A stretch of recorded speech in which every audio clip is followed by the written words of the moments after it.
politik sama dengan pertarungan suku, sama dengan pertarungan etnis. Saya pernah membaca kuliah, sebut aja kuliah, atau khutbah terakhir, khutbah Nabi Muhammad terakhir. Ketika beliau mengatakan bahwa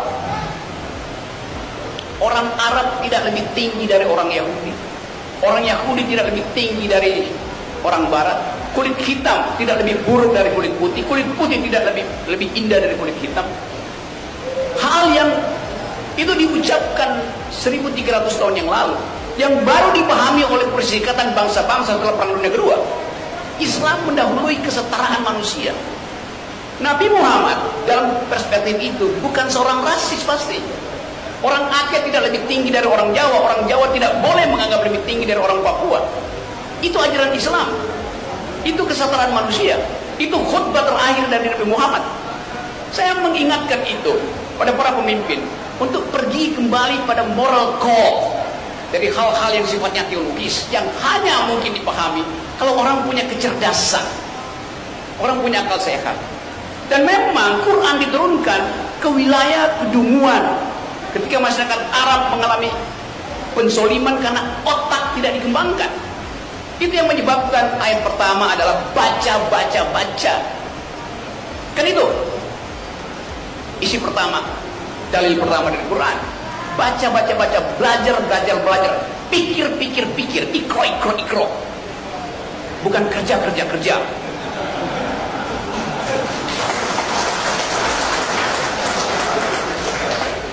Jadi kalau kita memakai paradigma itu, bagian sosiologis, tentu saya tidak bisa bicara bagian akidah, bagian teologis, tapi saya paham sosiologi Islam.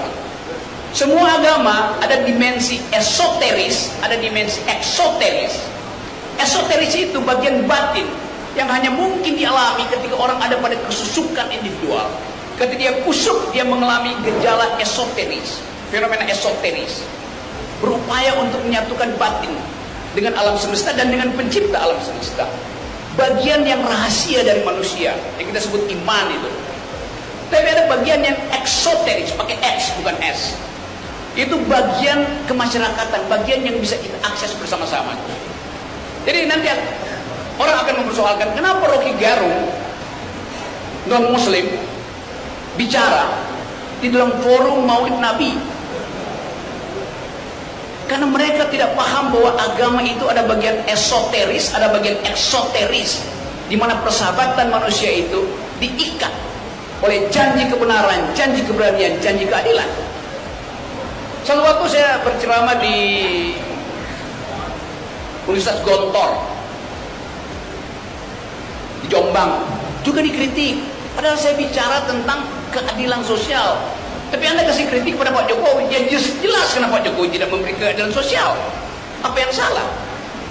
Satu waktu saya berceramah di Ngeruki, pesantren yang dianggap sarang teroris.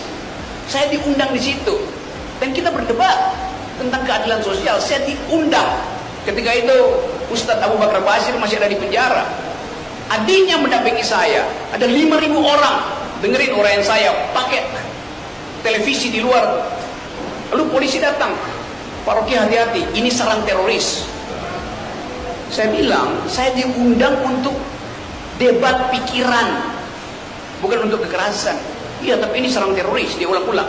Iya, saya bilang saya tahu, kalau ini sarang teroris, ini juga sarang intel. Logikanya begitu. Di mana ada teroris, pasti ada intelijen di situ. Ini kampung teroris, pasti itu kampung intel. Kan dengan mudah kita tahu itu. Kalau seseorang bisa mengatakan itu sarang teroris, artinya di situ juga ada aktivitas intelijen. Entah untuk mengkonten, entah untuk deradikalisasi, atau untuk memprovokasi. Biasa dalam kehidupan intelijen. Jadi saya balik pada tema ini. Kita ingin melakukan refleksi kepemimpinan. Kalau kita sekedar mengatakan kita mau supaya mengingatkan kembali kemampuan taktis, kemampuan strategis dari Nabi sebagai pemimpin militer, pemimpin politik, pemimpin umat, nggak ada bandingannya. Karena kita tidak melihat satu kemampuan yang setara dengan apa yang dilakukan Nabi Muhammad di masa itu. begitu? Karena ada keyakinan di dalam perjuangan, yaitu ingin membebaskan diri dari kedunguan. Dan jihad anti kedunguan itu yang seharusnya kita sosialisasikan di Indonesia. Saya baca kemarin di Harian Kompas headline, 68% rakyat Indonesia kekurangan gizi. 68% itu artinya 182 juta orang Indonesia kekurangan gizi. Itu tidak main-main. Dengan kata lain, seluruh kampanye presiden yang mengiming-imingi generasi muda bahwa kalian akan jadi bonus demografi di tahun 2030 yang tinggal 7 tahun lagi. Bagaimana mungkin bonus demografi itu dicapai kalau anak muda hari ini kekurangan gizi? Itu fakta sosiologinya. Jumlah balita yang stunting di Indonesia prevalensinya 24%. Artinya 1 dari bayi yang lahir hari ini mengalami, 1 dari 4 bayi yang lahir hari ini, ada dokter di sini, mengalami kekurangan gizi, stunting. Artinya otaknya nggak akan berkembang 10 tahun ke depan. Faktanya begitu.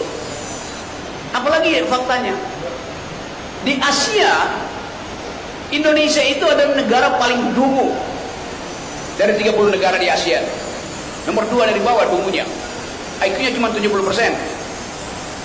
Lalu orang marah, kok Pak Rocky bilang begini? Statistik dunia mengatakan Indonesia itu negara dungu. Ya tentu masyarakat Aceh menyumbangkan IQ supaya terangkat IQ nasional.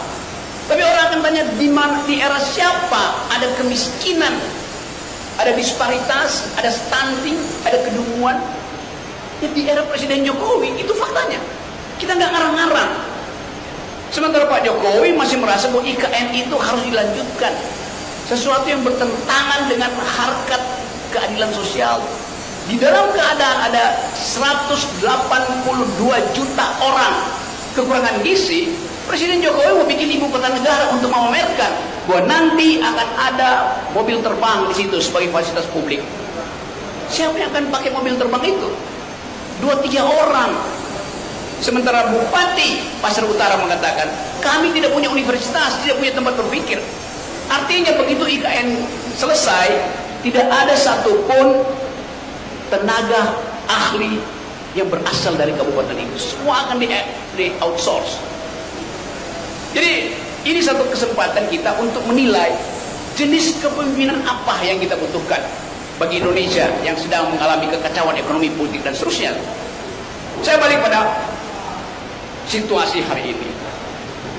Dalam keadaan kita mencoba memahami jalan pikiran Quran tentang keadilan sosial, seluruh dunia sekarang menganggap bahwa teori ekonomi tentang pertumbuhan, growth, menyebabkan ketimpangan paling tinggi sepanjang sejarah.